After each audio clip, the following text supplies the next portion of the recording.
Looks like James Austin. Oh yeah, look at that, doing nicely. And over here, this must be Vanessa Bell. Yeah, that's her. Look at how beautiful she looks. Well, hello and welcome. I'm David Wilson, and I'm here at Overdevest Nurseries in our test and trialing area for our roses here on a hot and humid day in midsummer. Now they say the temperature today is going to get well into the 90s. Certainly the humidity is such that you could almost cut it with a knife. This poor old Ulsterman is definitely feeling the effects of the weather. But as you see, as you look around our trial area here, you'll see that many of the rose varieties, even in these conditions, are doing remarkably well, which goes to demonstrate why we put so much effort into doing our trialing and testing, why we do our best to bring you information so that whenever it comes for you to grow some of these varieties, you'll know the ones that we found do particularly well here in our region, cope with our weather conditions, and put on a good performance. And just to clarify, when I'm talking about our region, I mean, of course, the mid-Atlantic and northeastern states of the US. And if you've been watching any of the other videos that we have here on our channel, you'll probably have already caught me talking about some of the outstanding varieties like the Lady of Shalott, Princess Anne, the Poet's Wife, Vanessa Bell, the one I just was looking at a few minutes ago. But also, as you see through here, there are other very good varieties like this one, which is Darcy Bustle, and this one also is doing very nicely, Cardine Mill, and others elsewhere in the garden like Desdemona and so on. Lots of really good varieties that we found do very well through the whole of the growing season. And by contrast, there are some varieties which, as you see, didn't make it. And then there are varieties like these ones here in our no spray area. This is where we grow them and we don't apply any preventative fungicidal sprays at all. And as you see, these varieties are really just kind of limping along. They're surviving, but they're not really prospering. They're showing their susceptibility to debilitating diseases like black spot and mildew. And clearly, if you want to grow these varieties in the garden, they need to be sprayed probably about every 10 days or so, which is what I used to do and what I was trained to do when I was a student many years ago. Thankfully, nowadays, plant breeders are developing varieties that display a great deal of natural resistance. And that's what we're after, because really we want plants that are going to be putting on a good performance without having to be out there and spraying them every 10 days or so.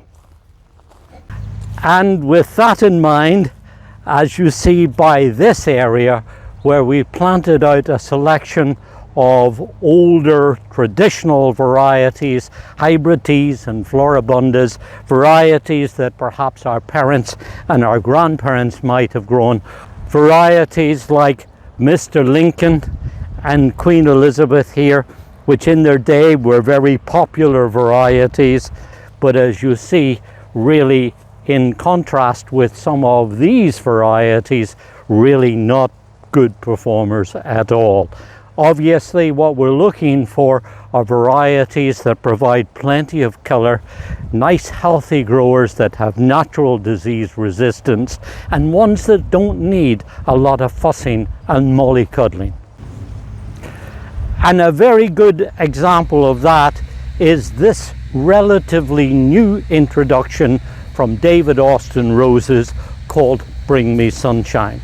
It's got, as you see, a beautiful presence in the garden, even now at a time when most roses are struggling in our conditions. Just look at the healthy, vigorous growth of this plant. Look at the amount of flowers that it has, and remember that here in this bed and that one that I've just walked to, these plants have not been sprayed. In fact, These two plants here, this one and the one that I've just walked from over there, are in what we call our no spray zone. That means that they have not been sprayed with a preventative fungicide at all. In fact, when I think about it now, these have really been given very little treatment at all. We pruned them in the springtime, we gave them a little bit of fertilizer, but after that, absolutely nothing. And as you see, they are doing beautifully. Lots of nice, vigorous, strong, healthy foliage, which incidentally demonstrates a really good degree of resistance to the normal rose disease issues that you're likely to encounter with many of the older varieties. Things like black spot and downy mildew and powdery mildew and rust too. All of them, as you see, are really not very apparent on the plant, and if you get a little bit of black spot on it, it means that it's not enough to really hold back the growth or impact the quality of display that you get.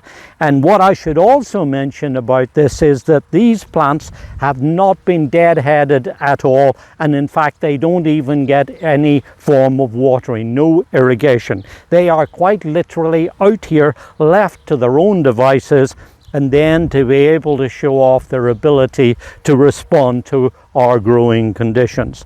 And when I talk about deadheading, you'll see that some of these old flower hips that are on here are remains of the flowers that started first around about Mother's Day, carried on through with repeat flowering through the early part in mid-June to the end of June, and now when we're in the middle of July, in the dog days of summer, as you see, it's repeating very nicely and still making lots of buds, which it carries all over. Its kind of spreading fairly upright habit.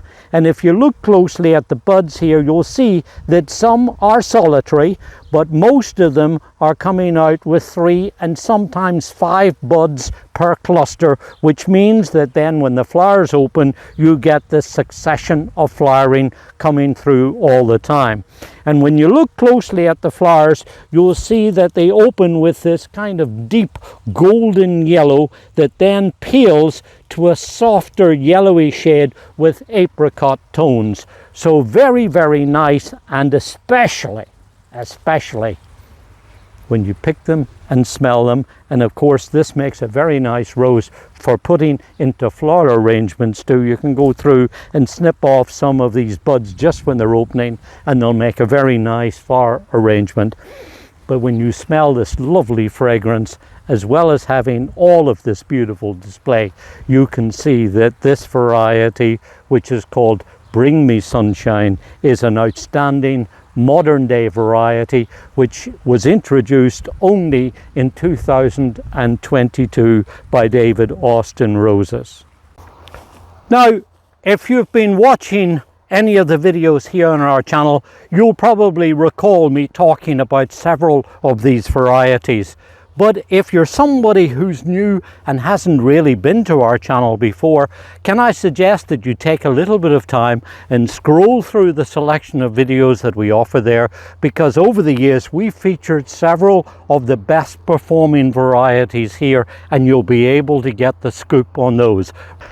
And needless to say, if you find any of this stuff interesting and helpful, please think about subscribing to our channel, and perhaps share it with some of your friends too. People that you think might also enjoy learning about some of the best performing varieties for this region. And it would be really nice, if you don't mind, if you would kindly like any of the videos that you happen to like what we're telling you as well.